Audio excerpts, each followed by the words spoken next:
is this about DEI programs in totality, or is it just too much badly thought out diversity, equity and inclusion? I think it's the latter. I do think that the DEI industry, as it were, has sometimes done things in the name of diversity, equity, inclusion that sadly have been the exact opposite. So we've had policies that perhaps have made people feel excluded or preferring one type of person over another. They've lost sight of merit being absolutely compatible with diversity and used language that has been off-putting, acronyms and so forth. And sometimes done things like, I don't know, I've got a friend who's a wonderful sculptor, and he explained that there was an art exhibition of sculptures in Britain and there were no white, straight male sculptures being exhibited. So that sort of thing really gets people's backs up and has made this issue much more politicized than it was ever intended to be.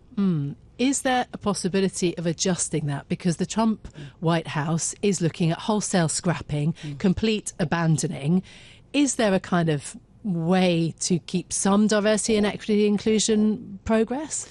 Absolutely. And so first of all, I mean, those executive orders are being legally challenged and they've been put on indefinite hold for now by the courts. But obviously companies are very concerned, as any company is, to adhere to the regulations and the laws of the countries they operate in.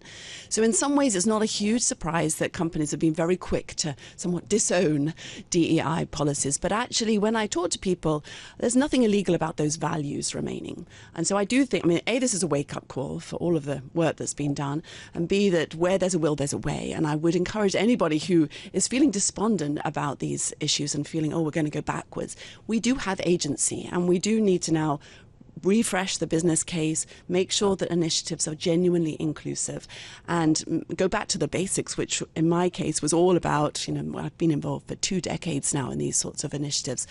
And my motivation was always about trying to improve thinking and have the best teams and, of course, ensure that anyone with talent has a fair shot. But can you do that without saying it out loud, as it were? If this question of agency can be leveraged, can you do that quietly? Well, I think so. I mean, first of all, I have spoken to quite a few US companies, and they've made no secret of the fact that they're going through, for example, their websites, making sure that they remove any reference to DEI as such. But as I say, and change the job titles, perhaps, of people who've got roles that are head of DEI. But there's absolutely nothing stopping them continuing to have policies that encourage the best talent to apply and are given a fair shot and a fair hearing. So it is about rephrasing and recharacterizing. Obviously, outside the US, there's no reason why anybody should be doing anything differently.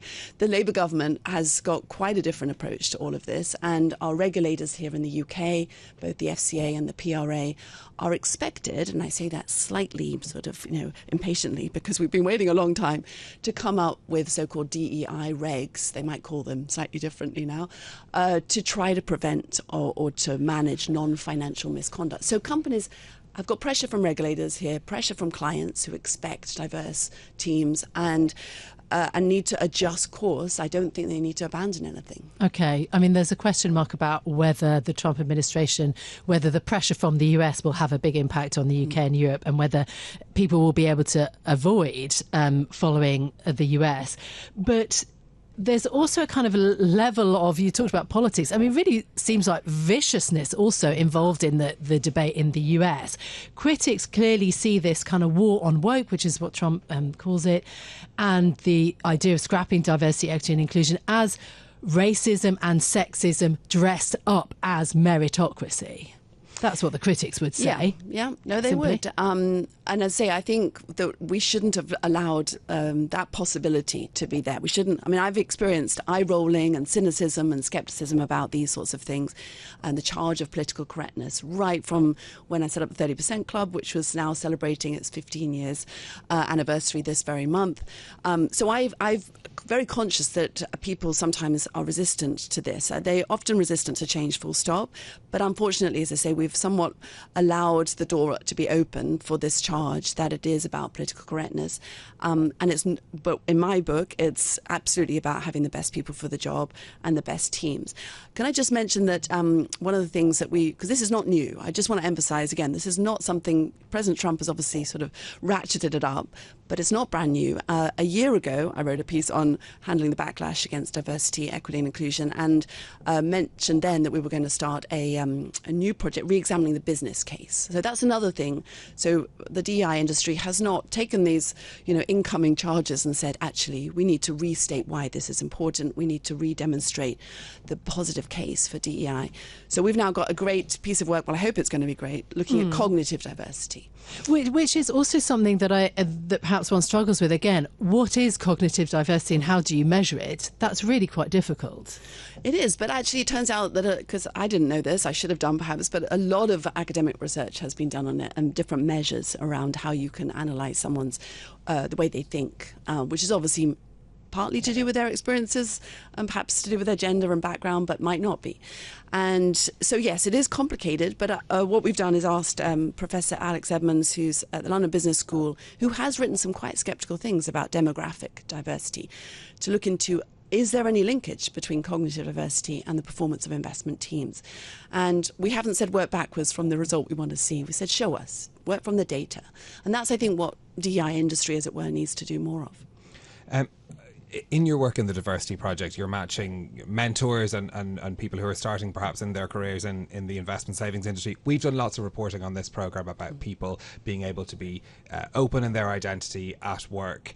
And I wonder, to people who are early on in their careers, do you tell them to not bring their whole selves to work, as that expression is, but not to be open about who they are at work, because that's what's in this environment, that's what's going to see their career progress? What sort of advice do you give to people who are in those positions? Well, first, can I just recognise that I know that there are quite a lot of people who are very much in underrepresented groups who are very worried about what's happening and don't see that they will have the same opportunity that they would have had before. And that's a huge shame, and shame on us, really, because clearly every firm needs to ensure that people have the pathway to success if they're talented. So I just want to put that out there for firms.